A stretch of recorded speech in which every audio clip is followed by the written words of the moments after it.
Good evening, ladies and gentlemen. You are watching TV Asia live from Australia.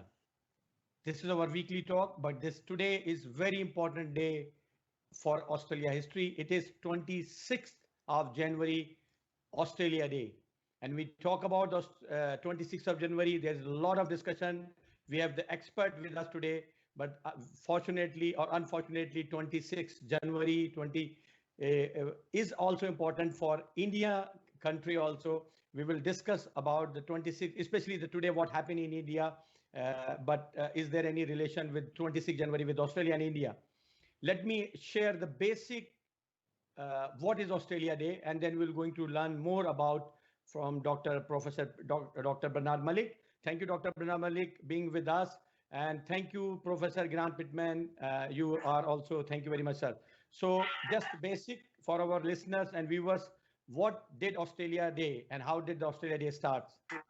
1788, Captain Arthur Phillips, commander of the first fleet of 11 convict ships from the Great Britain, he arrived, and then the first governor of New South Wales arrived at Sydney Cove on 26 January and raised the Union Jack to signal the beginning of the colony. So this is part of the British colony. This is the basic introduction, but there is a lots of information are in there. Let me go back to Professor Pitman and find out exactly what is Australia Day.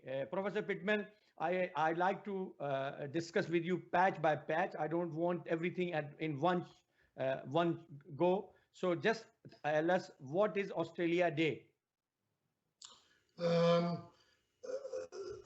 The official view is that Australia Day relates to the colony, the 26th of January, back in the 1700s when the first British ships arrived here. It celebrates that day. It also celebrates Citizenship Day, which relates to an Act of Parliament that was passed on the 26th of January 1949 as well. And it also celebrates our nation generally.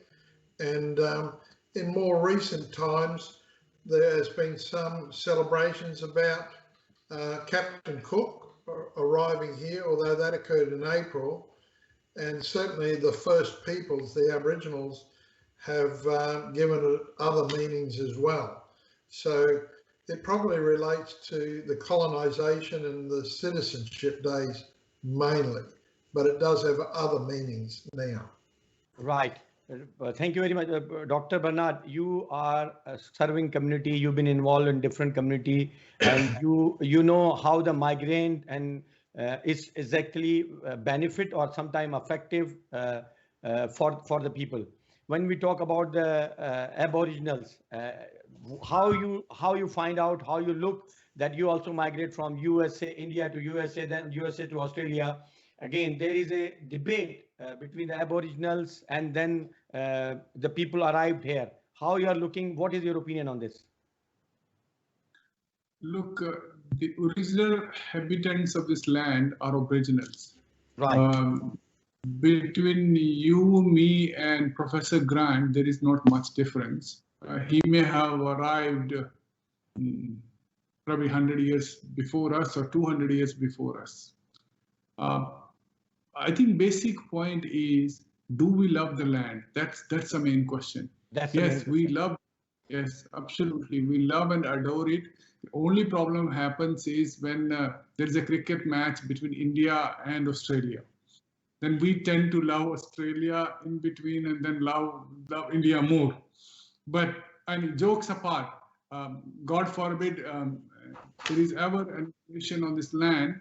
All the people that are here, we love it so much, we'll take up the arms in defense of Australia. So Aboriginals, they love their land too, and they're very possessive about it. And rather successive governments in Australia have given them different rights and honors. But yes, we all love this country. Right. Malik, Professor Pitman, Dr. Bernard Malik is very nice a sentence he mentioned about it's based on the love, how much we love to the country. So there is no difference about me, Dr. Bernard Malik, or Professor Pittman, or any Aboriginal. What do you understand about that? Is there any lagging of the love from the different people in Australia to Australia? I think a recent survey here in Australia said that 70% of Australians enjoy Australia Day because of our freedoms, our opportunities here in Australia. We have what they call egalitarianism here in Australia, where people can achieve what they want to in their life. There's opportunities for them. And I think it's a country where there are opportunities for growth, for doing business, for education, for life generally. It's got a tremendous climate.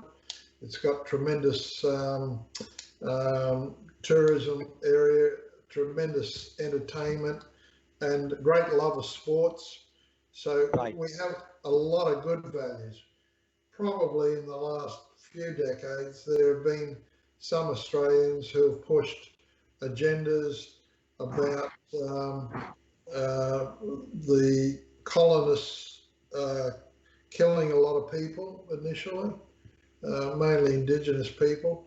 There are some who are advocates of the Europeans discovering Australia. There are advocates who say that it was never a conquered nation, it was a settled nation. And it's a young nation fundamentally. It's got its roots in government as a British government, I suppose, back into the 1800s, and then in 1st of January 2001 they formed the Commonwealth. So we're a young nation, but the first peoples here go back, of course, centuries, thousands of years. Right. Professor Pittman, before proceeding to the Dr. Bernard Malik, I would like to know for my viewers that was Australia invaded or settled? The British view of history is that it was settled, that they didn't invade Australia.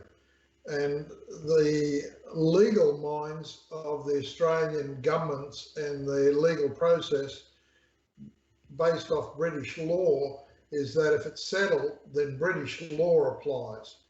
If it was a conquered nation, then the laws of a conquered nation apply generally.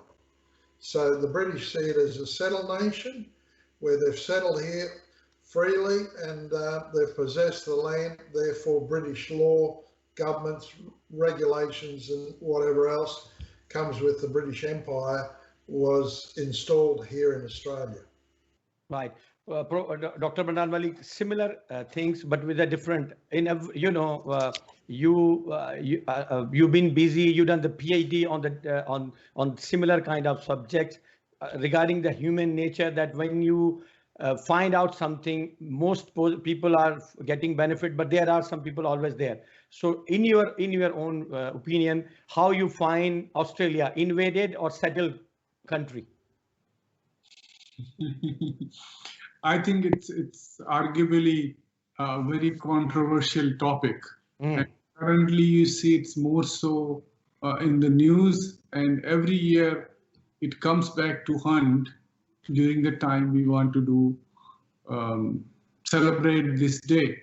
Right. I am more of the opinion in this. Does it matter whether it was settled or invaded? Currently, it's a very successful and a great country. People visit past because they have a political ideology, they want to score some point. Right.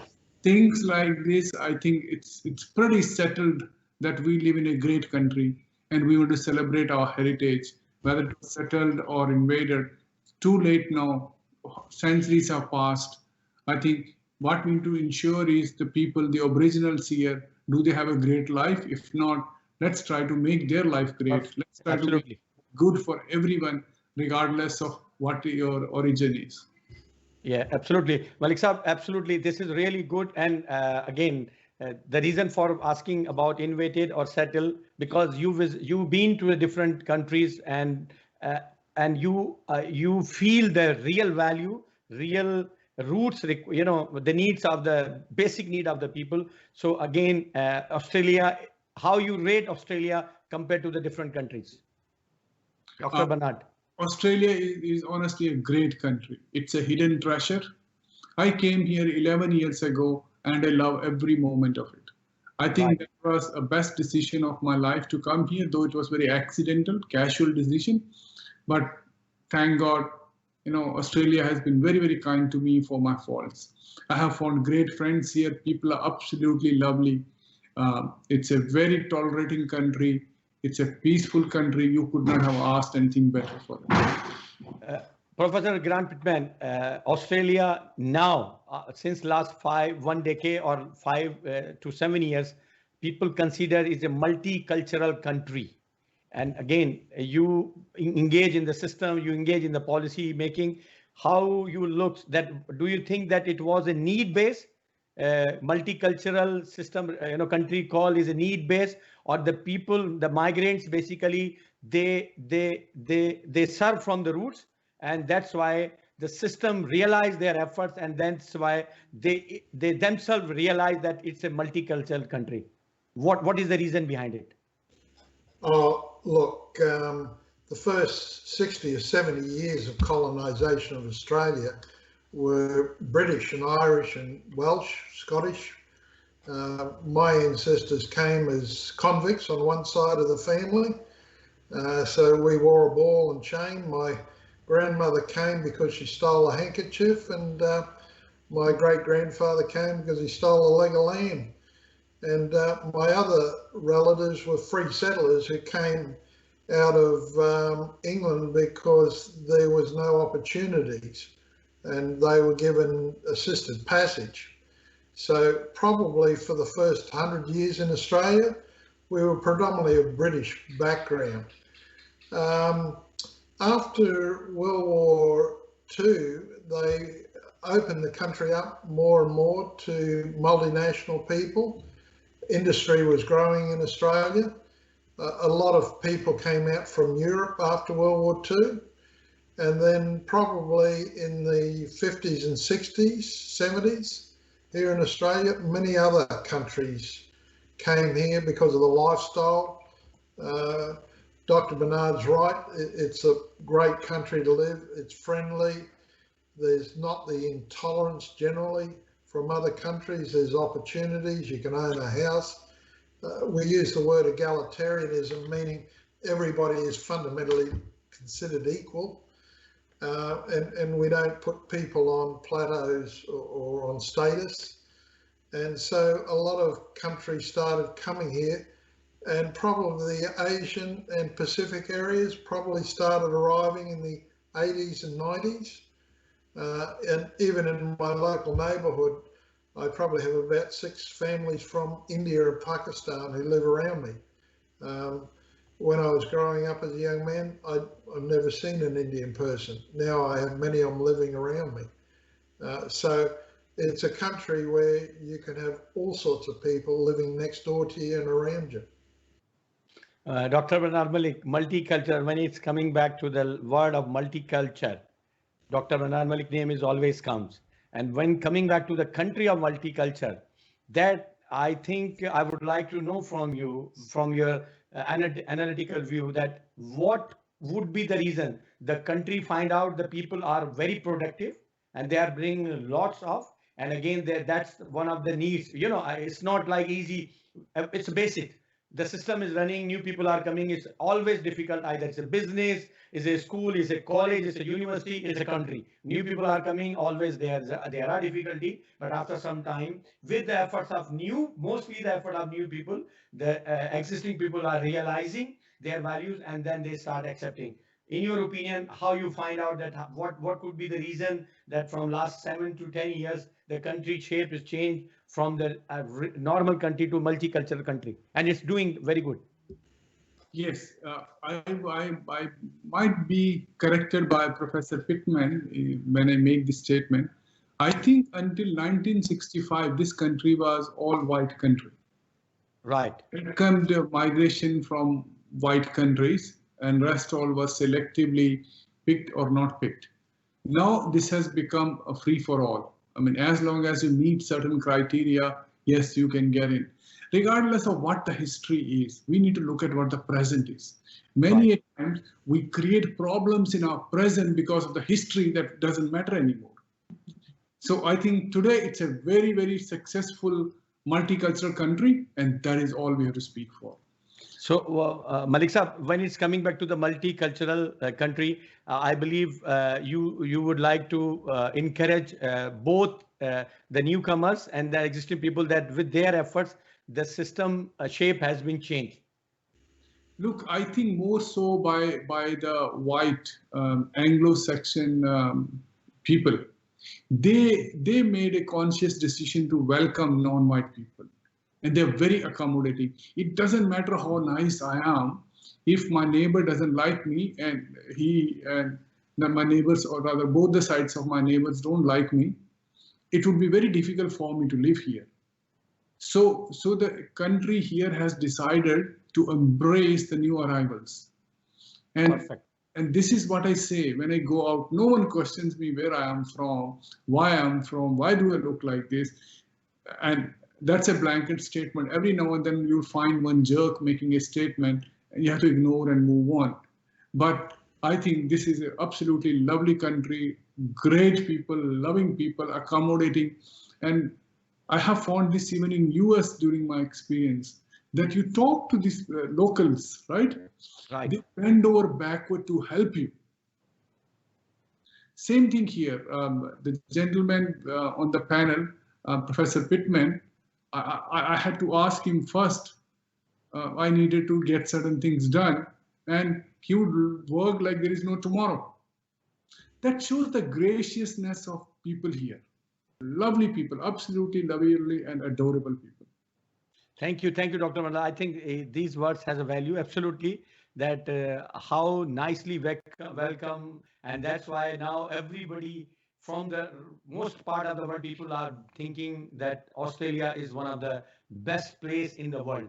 Professor Pitman, coming back to the Australia Day, was Australia Day was fixed on 26 Jan or it was changed? And if it is changed, what do you think why it was changed? Again, that's what I said. New South Wales had it back nearly 200 years ago on the 26th, and then Melbourne or Victoria, the southern state, had it after World War I. And I think the popularity of it grew, and then the federal government decided to make it a native reasons. So they passed a law, and Australians love their holidays. I think, from my understanding, Australia has more public holidays than any country in the world. So we like to celebrate Australia Day, Anzac Day. We like to celebrate Easter and Christmas and Labor Day, Queen's birthday. We celebrate everybody's birthday. So we enjoy celebrating significance to us. And as I said, Australians, because of our convict background, we're probably not keen on authority. We're free settlers, so we're keen to do well in a land of opportunity. And I think Dr. Bernard's right. We treat multiculturalism the same way, that it's an opportunity land and everybody can do well in this land if they want to. And it doesn't make much difference which nation you're from. And if that can be made available to everyone, then Australians treat it that way because of our European background as convicts and free settlers. Dr. Bernard Malik, land of opportunity and then highest holidays in a calendar year. How do you think? How it's possible? It is true. It's not like it's not true. It is true. Absolutely, people really, they know the New Year, Christmas, New Year, Easter, they look like it's a psychologically designed, the holiday cycle, that after 12 weeks, you must have some breaks. I think people in Australia live and enjoy. That is their lifestyle. Absolutely, yes. They work only because they need to have some money to support their lifestyle. Interestingly, when I came in 2009 here, I was working, I was all alone, I was working hard. So around, I think 6 o'clock or something, I decided to go out for shopping. Please consider I was too new here, I did not know what happened. So I walked into Coles, and you know how the doors open when you step in? I just walked in and hit my head with the door because it didn't open. Didn't realize it was 6 o'clock, and on Sundays, the Coles close, I think, at 4 o'clock or something. There was some weird time. So I looked at the time there on the side. It said, oh, we close at 4 o'clock. So I went down to the restaurant and I said, oh, why does Coles close at 4 o'clock? She said, are you a visitor here? I said, yes. Oh, she said, they all close here at 4 o'clock. So this is the lifestyle. I came from a culture where 24 hours stores open from US. And then you also have to see, when you talk about holidays, these people from Friday 5 o'clock till Monday 9 o'clock, they won't pick your phone. They just enjoy life. It's very envious lifestyle. Whereas we got too many things going on. When I was, it's an interesting story. When I went to US, I had a salary of $300. And then I used to work 12 hours all 7 days. And I used to long if I got a day off. Every now and then I would get a day off and you would feel sick as if you were not well. Because your body was so used to working 12 hours, a day off was like you had fever. Then I decided when I get some money, I'm going to take time off. What happened is when I got some money, I wanted to have more of it and more of it and more of it. And so it never came to when I could have a lifestyle. So this way, these people here are very envious. They don't care about how much money they have. Of course, they have millions of dollars. The guy sitting on the panel, I know. But they love their lifestyle. You know, they have great beaches. Australia is known for beaches, for lifestyle. It's a fun country.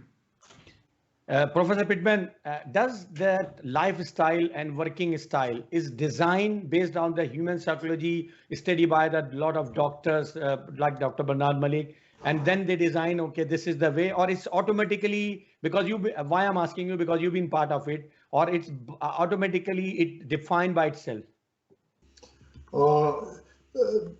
Dr. Bernard probably referring to something a little unique in Australia. Our constitution has powers dealing with labour, and we have unions have been part of Australian nation well over 120, 30 years. And our constitution is one of the few in the world that has an approach for dealing with unions called arbitration and conciliation. And so there's been agreements between employees and employers to ensure that there's a fair wage, plus there's a balance in your lifestyle. So holidays and benefits have been part of the industrial system here in Australia for well over 100 odd years. So it's part of our labour relations arrangement and our constitution. And so a lot of Australians have taken advantage of that. And lifestyle now means being able to go to the beach, go camping, go swimming, go fishing, go out into the country and see the wild animals, all sorts of activities and adventures. So it's probably a part of our political system, our working system, and the benefits we enjoy here in Australia. Right. Professor Dr. Bernard Malik, you almost in Australia almost for 10 years. and you started as a businessman, as it just came as a thought. So would like to know on Australia Day, as a businessman, how do you find out Australia as a businessman? Australia, I think, is pretty business friendly, but every now and then you will see approach of the government that is not very healthy. As Professor Pitman would agree, his brother is an outstanding lawyer, Pitman. We have had lengthy discussions, and something he said that was interesting. He said, when you've been doing business very successful for 5 years, government thinks you must be doing something wrong. So they come out and they try to check you and hit you.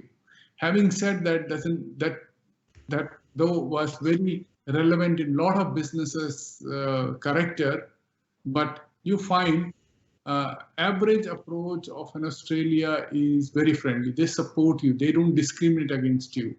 And I think that is what is more important. Government has its own challenges, and all the governments would have their challenges. Right. So this is normal. Professor Pitman, come back to the Australia Day again. Professor Pitman, what do you like to share with us that what is the flag of Australia? Does it change? Number one. And second part is that you can see the flag at my back. You can see the flag in front of you and Professor Dr. Bernard Malik also. Because the flag has a value. Flag is an idea of the country. You know, national anthem, flag, it's like a land, it's like motherland to us, to everyone, to, you know, whoever lives, this is the way we brought up. So does the Australia flag, which is in front of you and in front of me, it was always the same or it was changed? Number one. Second part is there, what is explaining this flag now?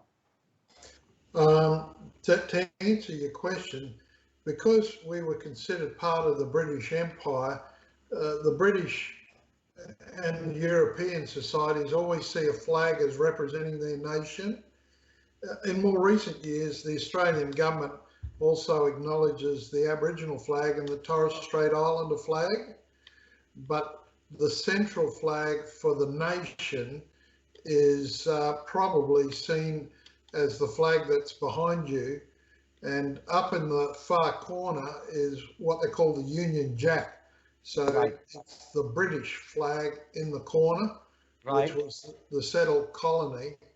There's a large star just below the Union Jack, and if you have a look on it, it should have 6 pointers on it. Yes, yes. And that represents each of the states: Queensland, New South Wales, Victoria, South Australia, Tasmania, and Western Australia.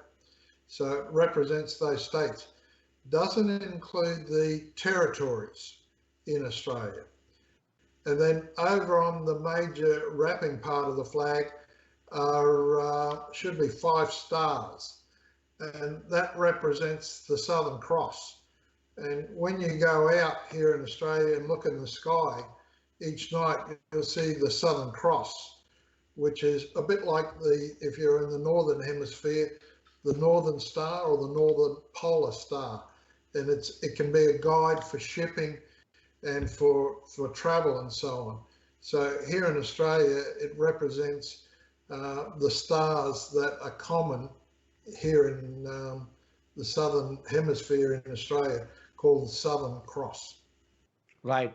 Thank you. I think it is, I think, very good and in detailed explanation. Dr. Bernard Malik, now, because I have few particular question about the Australia Day, which I'm going to keep with Professor Grant Pitman. However, for coming back to the 26th January for India, and today I know you are very busy. I like to know on this day also, because what was the day, what was engagement today? I think there was big car rally, even though I think worldwide there was a big rally from in India also. What was this day and what happened today in India? Would you like to share something with our audience and viewers?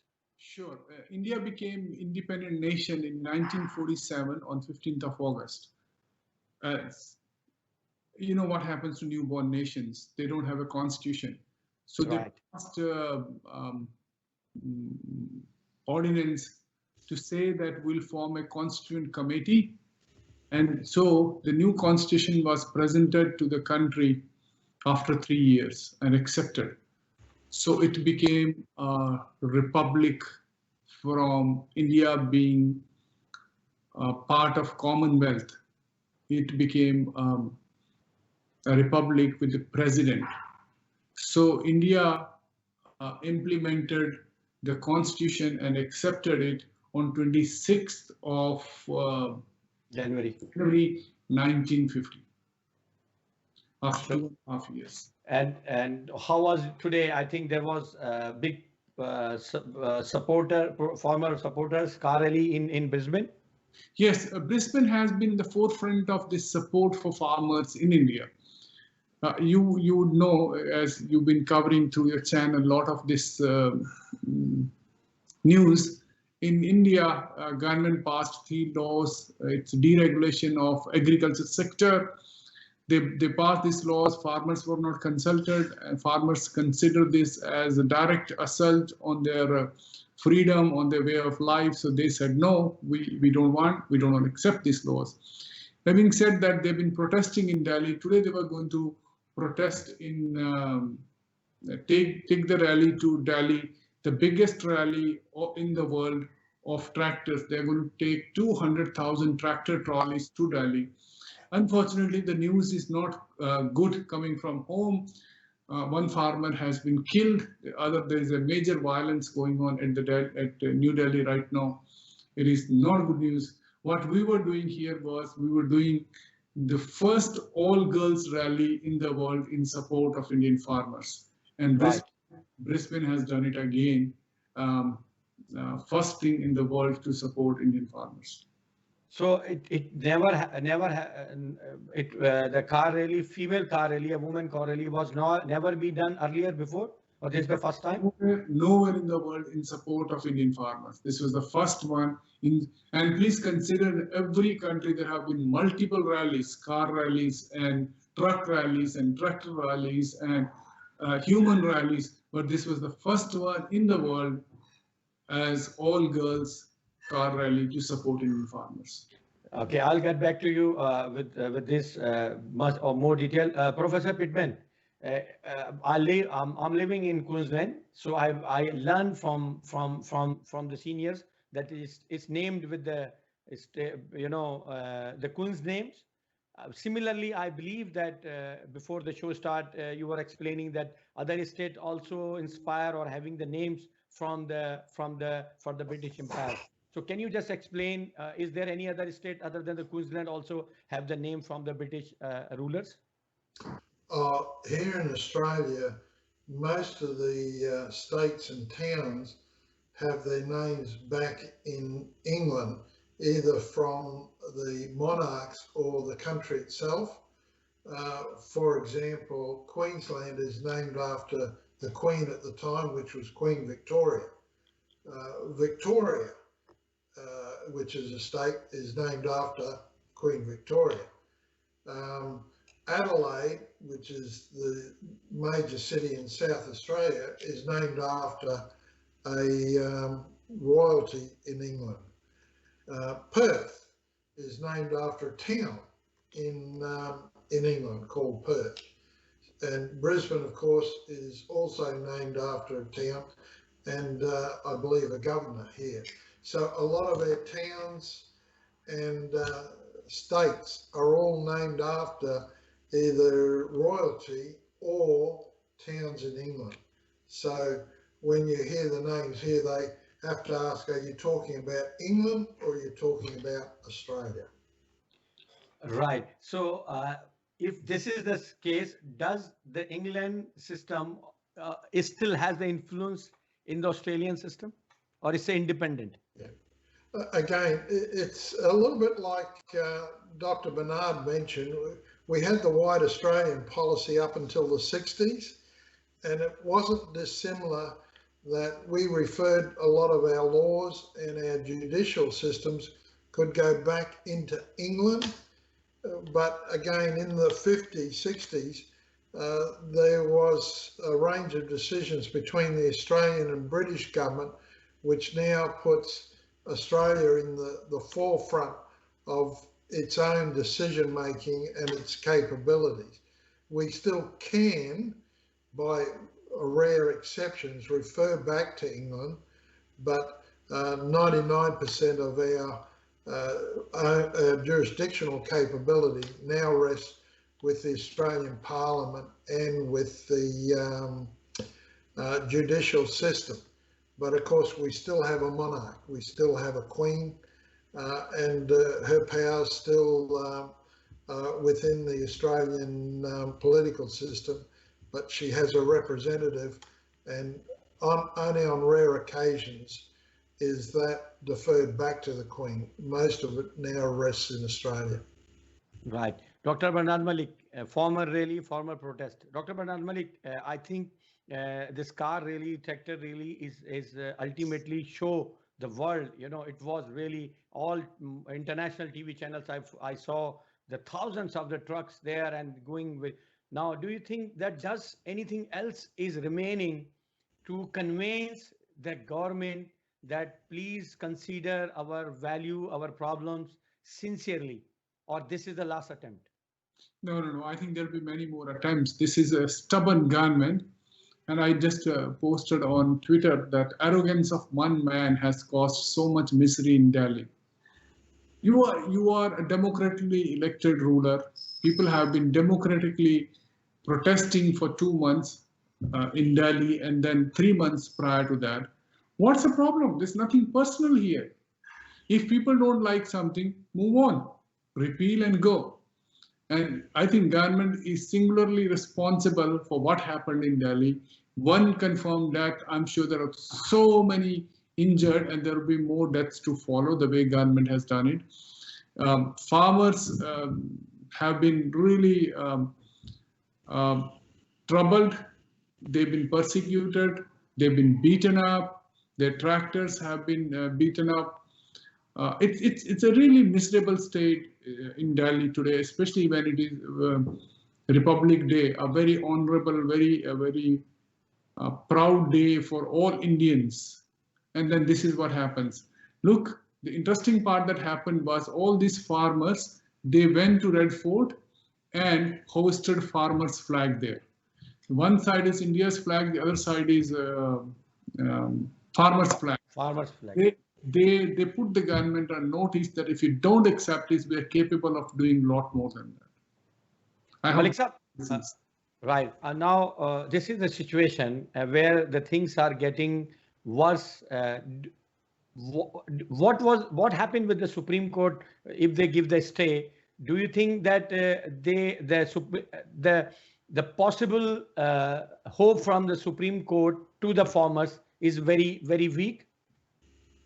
Look, unfortunately, many decisions by Supreme Court lately have been in favor of the government. Supreme Court has not lived up to its independent responsibility of giving decisions.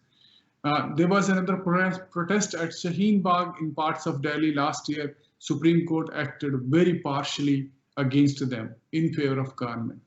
So I think the confidence level in Supreme Court is really low. Supreme Court is suffering credibility crisis with general public. Having said that, that's why the farmers, in fact, farmers had warned Supreme Court that if you go out and, ask us to stop this agitation, it won't happen. So I think Supreme Court took note. They knew if we say, remove these farmers like they did for this Muslims who were sitting at Shaheen Bagh protesting the laws by Modi, and they were removed forcefully by the police. I think in this one, if Supreme Court had ordered their removal from the protesting ground, there would have been bloodshed, there would have been possible mutiny in the forces, because so many people are attached to it. Technically, every second Indian has some connection to farming. And this currently, with this government acting in a very stubborn manner, people have gone out to the other side. Right. Professor Pitman, earlier you mentioned about the role of the Queen and the representative of the Queens in Australia. I believe that Queen supported Australia or any country in a different way. there is another good part which is not in other country, is a holiday on the Queen's birthday. So now, does this is the only, at this stage, the only influence or any involvement is there, or the major political or external decision has been considered with the Queen till today, or our democratic system is move independently? Australia had a major issues movement back about 20 years ago, whether or not to remove, to, like India, a republican or to keep the Queen. And there was a lot of debate over it. I think most Australians said, well, look, the system works, why change it? Leave the Queen where she is and let's keep going. So the issue with the Queen has the majority support, but we may end up moving, like India eventually, to being a republican eventually, and that could be possible probably in my children's generation. So at the moment, I think one of the strategies the British government and the Queen has done is to strengthen what they call the Commonwealth nations, so that you become tied by commonality to a British influence over centuries, but you keep your own independence as a nation, which seems to have gained some traction over the last 40 or 50 years. And Australia wants to keep its ties to Britain and to America and New Zealand and Canada, and more recent times to India, because of their very British democratic processes. And I use British meaning historical Britain more so than current. So I think the trend is that we will keep the Queen for a while, but we're tied by the Commonwealth nations, and we support very much democratic countries that have a legacy in British history in democracy. Okay, last question from Professor Pitman. Okay, in this situation, Commonwealth Queen's role, I know it may be difficult, but does Queen's has any involvement financially or and politically in Australian system? Not today. Yeah, not anymore. She certainly is. I probably describe her like a patron of an organisation, more like a figurehead, and certainly is connected, certainly not in terms of financially anymore, but perhaps may be seen as a political supporter of the Commonwealth in the old British Empire, I suppose. She's certainly a visitor here, and her children are visitors here. She's certainly still popular in amongst the British citizens here. And you've got to remember, one of the biggest migrant groups still here in Australia are British citizens. Although India and China migrants are large in number, the most significant number still over the last 5, 6, 7 decades are British citizens. So the Queen doesn't have anywhere near the influence, the decision making, the money, but she's more of a patron figurehead and still seen as the Queen to this country. Right. Thank you, Dr. Bernard. A difficult question. Today I was doing the reporting, and you rightly mentioned earlier that before there was people are supporting from the farmers only, but today I find, maybe you already have the experience, that people from different stakeholder, different lifestyle, businessmen, they are supporting. And even though they proudly announce that I'm not farmer, before everybody would say I'm farmer and I'm supporting. Now they say I'm not farmer, but I'm supporting. So that was a major change which I observed today while I'm doing the reporting. And somebody also just rightly texted me, and this is today a very sad day for India. However, we talk about the 26th January, and people from India, they say very sad day of India only because of somebody ruling this way. What is your opinion on the change of the people, non-farmer people perspective also, and why today day is a sad day, not a day of happiness? Look, I think people have seen what has happened to the farmers in last few months. It's very cold out there in Delhi. Temperatures dip below minus, and these people don't have any place, so they sit in the trolleys. 100, I think 67 people have died in whole that scenario.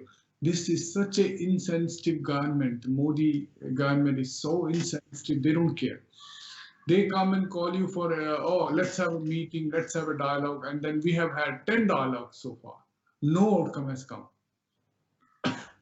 So I think it is very sad, not for India. It is sad the way government is treating these citizens. It's their citizen. They have no sensitivity towards these people. And now today they had already challenged. The whole point of running this, the biggest tractor march in the world, was that government would get kind of scared and say, okay, we repeal the laws, it's okay. This is largely seen as helping the big corporate companies. And big corporate companies have invested millions of dollars in setting up godowns so they could benefit from these laws. India, where 70% of the people still live below $1 a day, US dollar a day, more sensitivities have to be accorded to the average citizen. So that is why I think it is sad for humanity, not only for India, when these people have to go out and beg for their rights so long, when we call ours a democratic nation.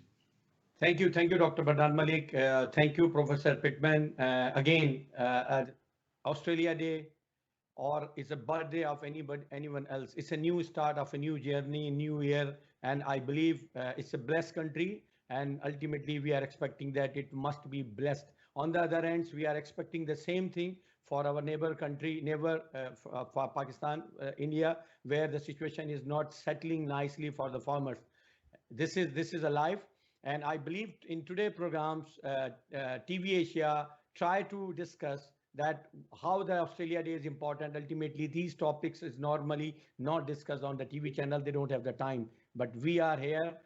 Why we are trying to do these things? Because our agenda, our aim is we will try to connect you with your roots. And I'm from Pakistan. Professor Pitman is Australian national. Dr. Malik is from Indian, American, and Australian. And we are going to connect with we are connecting with Australia. We are connecting with India. We are connecting with Pakistan. I think today's topic, ultimately you enjoy, give your feedback, and thank you, Dr. Malik. Thanks again, sir. Thank you, Professor Pitman. And see you. It's bye from Shoaib, Zaidi, and see you next week with some other topic. Till then, it's a goodbye. Thank you, sir.